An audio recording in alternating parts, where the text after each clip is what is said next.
So, maayong hapon mga kabady diha, mga higala, mga mga kaigsuunan ko diha ang naminaw o naglantaw ning atong Fades TV.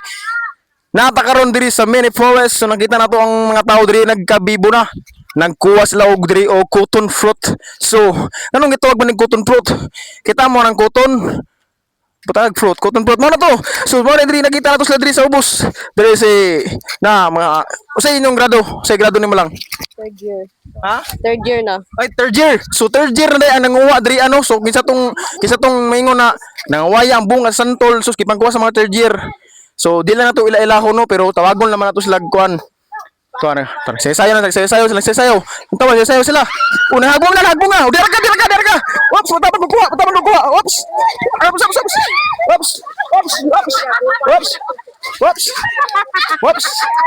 Ops. So, takan na hagbong. So, sulit. Pero isa na tong kauno na cotton fruit kay sakto na sa ato ni. So, grabe kabibo. Usay nakakuha ka? Wala. Gibutang sa bago na. Oh, ops. Oh, nalbi. Apa? Ops. So di na surutas una so pag guna naman ning balita kayo nangilog. Sakto na siguro ni. I love cotton fruit.